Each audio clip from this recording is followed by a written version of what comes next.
Hello बच्चों, कैसे हो आप सभी का स्वागत है आपके ही अपने चैनल मैथ विद गौरव भैया के अंदर।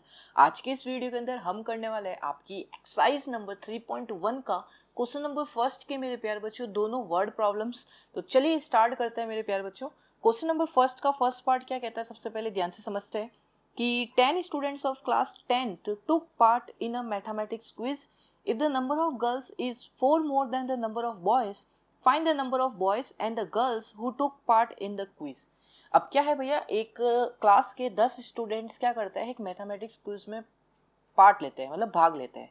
अब उसमें कुछ गर्ल्स होती है और कुछ बॉयज होती है। हाँ भैया, अब हमें एक कंडीशन क्या दे रखी है कि टोटल 10 बच्चों ने भाग लिया मैथमेटिक्स क्विज के अंदर, और जो नंबर ऑफ गर्ल्स है, मतलब जितनी गर्ल्स होगी वो क्या होगी, 4 मोर देन का मतलब ज़्यादा, 4 ज़्यादा होगी नंबर ऑफ बॉयज़ से। अगर नंबर ऑफ बॉयज़ 2 है तो गर्ल्स कितनी होगी, 4 ज़्यादा 6 होगी। तो ये कंडीशन हमें दे रखी है और हमें बोला है कि उस जो क्विज के अंदर कितने नंबर ऑफ बॉयज़ पार्ट लेते हैं और नंबर ऑफ गर्ल्स पार्ट लेती है उस क्विज के अंदर, ये हमें फाइंड आउट करना है। हाँ भैया, अब थोड़ा सा दिमाग लगाओ यार, यहाँ पे क्या दे रखा है, टोटल स्टूडेंट्स कितने दे रखे हैं जो पार्ट ले रहे हैं इस क्विज के अंदर। भैया आप बोलोगे कि जो टोटल स्टूडेंट्स है, हाँ भैया वो कितने हैं, 10। अब इस 10 में कुछ कोई ना कोई बॉयज़ है, कोई ना कोई गर्ल्स है, मतलब गर्ल्स और बॉयज़ को मिला के टोटल 10 स्टूडेंट ने भाग लिए हैं। हाँ भैया एकदम सही कह रहे हो। अब भैया ध्यान रखना, नंबर ऑफ गर्ल्स और नंबर ऑफ बॉयज़ हमें निकालने हैं। क्या हमें पता है कितनी लड़की और कितने लड़कों ने भाग लिया है? नहीं भैया, तो हम क्या करेंगे, उसको लेट कर लेंगे कुछ ना कुछ वेरिएबल के अंदर। हमें नहीं पता कितने मतलब लड़कों ने और कितनी लड़कियों ने पार्ट लिया, हमें नहीं पता, हम कुछ लेट कर लेते हैं। तो क्या लेट करेंगे, let the number of boys. मुझे नहीं पता कितने बॉयज़ है वहाँ पे, तो मैंने लेट कर लिया कि नंबर ऑफ बॉयज़ है x, कोई ना कोई नंबर होगा x, कोई ना कोई एक नंबर है, वेरिएबल के फॉर्म में मैंने रिप्रेजेंट कर दिया कि नंबर ऑफ बॉयज़ मुझे नहीं पता कितने हैं, लेकिन मैंने मान लिया कि x है। हाँ भैया, अब क्या करो, नंबर ऑफ गर्ल्स भी नहीं पता, तो लेट कर लो कि जो नंबर ऑफ गर्ल्स है बच्चा बाटी, वो कितनी है भैया, y। मैंने कहा हाँ भैया एकदम सही, मुझे नहीं पता कितनी गर्ल्स है, तो मैंने क्या किया, y में लेट कर लिया। हाँ भैया, अब क्या क्या बोला है उसने, ध्यान से समझना। सबसे पहली कंडीशन कि नंबर ऑफ गर्ल्स, मतलब हमने नंबर ऑफ गर्ल्स कितनी है हमारे में, y है। तो क्या बोला है कि जो भैया नंबर ऑफ गर्ल्स है, मतलब ये y है। हाँ भैया, ये कितनी है, 4 मोर देन का मतलब क्या है कि 4 मोर देन प्लस, हाँ भैया, the number of girls then the number of girls, number of boys. क्या कह रहा है कि जो नंबर ऑफ गर्ल्स है वो 4 मोर देन है नंबर ऑफ बॉयज से। तो क्या करोगे, हमारे में नंबर ऑफ गर्ल्स कितनी थी भैया, y।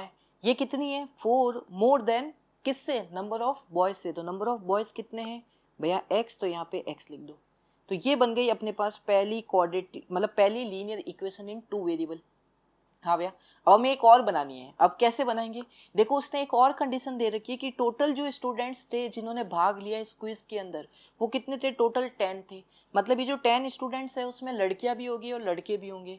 हाँ भैया, दोनों को मिला के टोटल 10 स्टूडेंट्स ने पार्ट लिया है, मतलब भाग लिया है। हाँ भैया, तो मैं कह सकता हूँ कि नंबर ऑफ बॉयज़ अगर x है और number of boy girls y है जिन्होंने उस क्विज में पार्ट लिया है, तो मैं कह सकता हूँ कि अगर मैं इन दोनों को ऐड करूँगा x प्लस वाई को, तो किसके बराबर आएगा भैया, 10 के बराबर आएगा। मैंने कहा हाँ भैया एकदम सही कह रहे हो। अब भैया क्या करे, एलिमिनेशन मेथड लगा दो, x और y की वैल्यू निकाल दो। आपने पढ़ रखा है एलिमिनेशन और सब्स्टिट्यूशन, जो भी लगाना चाहो लगा दो और आप लोग इस क्वेश्चन को सॉल्व कर लो। अब कैसे करेंगे भैया, देखो मैं सब्स्टिट्यूशन लगा देता हूँ, इस y की वैल्यू इस वाले में रखूंगा, ये इक्वेशन नंबर 1, ये इक्वेशन नंबर 2। कुछ नहीं कर रहा, इस फर्स्ट वाली इक्वेशन में जो y की वैल्यू है मैं सेकेंड में पुट कर रहा हूँ। हाँ भैया एकदम सही कह रहे हो। तो जब सेकंड में पुट करोगे तो देखो x प्लस इस y की जगह लिखूंगा मैं 4 प्लस एक्स, तो 4 प्लस एक्स बराबर 10। तो यहाँ से कितना आएगा, 2x बराबर, ये 4 उधर जाके माइनस 2x माइनस 6, x की वैल्यू आ गई मेरे पास 3। हाँ भैया, अब x की वैल्यू 3 में इसमें पुट करूंगा 1 में, तो मेरे पास y की वैल्यू आ जाएगी। सिंपल सब्स्टिट्यूशन मेथड लगाया तो y की वैल्यू कितनी आ जाएगी, 4 प्लस एक्स, तो फर्स्ट वाली इक्वेशन है, तो 4 प्लस 3 y की वैल्यू आ गई 7। हाँ भैया, इसका मतलब भैया कि हमारे नंबर ऑफ बॉयज़ कितने थे, x, उसकी वैल्यू कितनी आई 3। तो मतलब भैया मेरे नंबर ऑफ बॉयज़ कितने थे, टोटल 3 थे। और नंबर ऑफ गर्ल्स को मैंने लेट किया था y, इसका मतलब भैया नंबर ऑफ गर्ल्स कितनी है, मेरा y की वैल्यू कितनी है 7। तो नंबर ऑफ गर्ल्स कितनी होगी 7। तो नीचे यहाँ पे लिख दोगे आप, नीचे आप लिख दोगे therefore the number of boys is 3 and the number of girls is 7 and this is your correct answer. हमें यही फाइंड आउट करना था कि नंबर ऑफ बॉयज और नंबर ऑफ गर्ल्स बताने थे जिन्होंने पार्ट लिया है, तो हमने वो बता दिया कि नंबर ऑफ बॉयज 3 थे और नंबर ऑफ गर्ल्स 7 थी। ठीक है, तो ये हुआ अपना पहला पार्ट। अब चलते हैं सेकंड पार्ट की तरफ, ध्यान से समझना। देखो क्या कहता है, 5 pencils and 7 pens together cost ₹50। मतलब एक बच्चा था, वो स्टेशनरी की दुकान पे गया, 5 पेंसिल खरीदी, 7 पेन खरीदे, टोटल उसके पैसे लगे ₹50। हाँ, फिर कहता है जबकि उसने 7 पेंसिल और 5 पेन खरीदे टुगेदर एक साथ, तो उसको पैसे देने पड़े ₹46 उसका खर्चा आया। हाँ भैया, हमको क्या निकालना है, find the cost of 1 pencil. एक पेंसिल की कॉस्ट कितनी थी and that of the 1 pen, और एक पेन की कॉस्ट कितनी थी, हमें ये निकालना है। अब ये निकालेंगे कैसे भैया, यही दिक्कत आती है। तो क्या करते हैं मेरे प्यारे बच्चों, ध्यान से समझना। मुझे नहीं पता कॉस्ट ऑफ 1 पेंसिल कितनी है, ये एक पेंसिल की कॉस्ट कितने की है मुझे नहीं पता, कुछ ना कुछ लेट कर लेता हूँ भैया। तो चलिए आइए लेट करते हैं। Late the cost of 1 pencil कितनी है भैया, मैं मान लेता हूँ x रुपये है, x रुपये से कोई ना कोई कॉस्ट है x रुपये से। हाँ भैया एकदम सही बोल रहे हो। फिर भैया उस 1 पेन की कॉस्ट कितनी है, एक पेन की कॉस्ट कितनी है नहीं पता, तो क्या करूँगा, लेट कर लूँगा। तो लेट कर लो बच्चा party. Next, let the cost of 1 pen. अब कितना लेट कर ले, y लेट कर लो भैया, y रुपीस उसकी कॉस्ट होगी। मैंने कहा यस भैया एकदम सही कह रहे हो।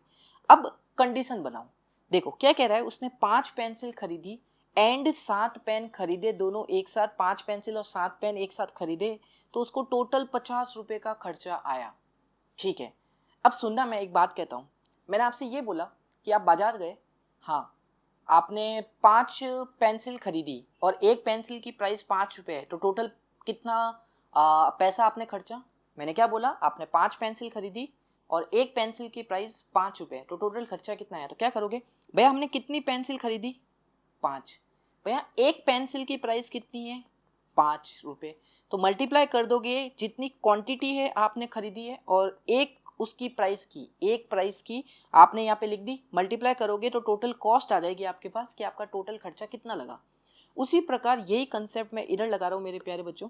क्या कह रहा है, 5 पेंसिल खरीदी, एक पेंसिल की प्राइस कितनी थी, x रुपये, तो इन 5 पेंसिल का टोटल अमाउंट कितना बना होगा भैया, 5 को क्वांटिटी को मल्टीप्लाई कर दो उस एक पेंसिल की प्राइस से, तो मल्टीप्लाई करेंगे तो कितना होगा, 5 इंटू एक्स, 5x। एंड इसके साथ क्या खरीदा, सिर्फ ये चीज़ खरीदी तो ₹50 थोड़ा ना बने, उसने इसके साथ एक और चीज़ खरीदी जो कि थे 7 पेन। हाँ भैया, अब 7 पेन का टोटल खर्चा कितना है भैया, टोटल पेन उसने कितने खरीदे, 7, एक पेन की प्राइस कितनी है, y, तो क्या करोगे, प्लस इसके साथ प्लस कर दोगे 7y। अब जो ये टोटल खर्चा आया आपका, ये क्या आएगा, ₹50 के बराबर आएगा। ये जो टोटल अमाउंट है ये किसके बराबर है, ₹50। हाँ भैया, सिमिलरली जो केस यहाँ पे बनाया आपने वो का वो यहाँ पे बना दो। भैया 7 पेंसिल खरीदी, 5 पेन खरीदे, टोटल अमाउंट उसका 46 लगा, तो 7 पेंसिल खरीदी तो एक पेंसिल की प्राइस है 7x हो जाएगा ये, और 5 पेन खरीदे, एक पेन की प्राइस 5 हो जाएगा ये, पैसे कितने लगे, 46।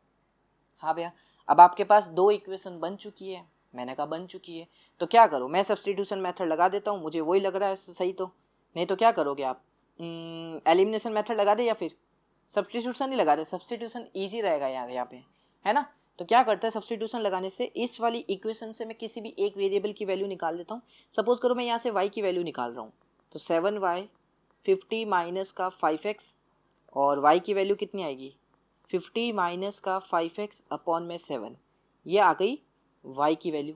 अब ये y की वैल्यू इसमें रख दो सेकंड में, तो जैसे ही पुट करोगे y की वैल्यू, तो ये 7x प्लस 5 इंटू वाई की वैल्यू ये है अपने पास 50 माइनस का 5x अपॉन में 7 और बराबर है 46।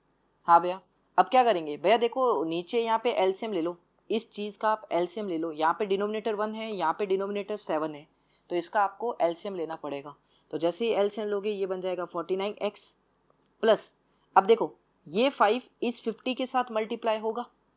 हाँ भैया, तो 5 इंटू 50 कितना हो गया 250, और यही 5 अब इस -5 के साथ -5x के साथ मल्टीप्लाई होगा तो माइनस का 25x, हाँ, अपॉन में आएगा 7 बराबर हो गया 46।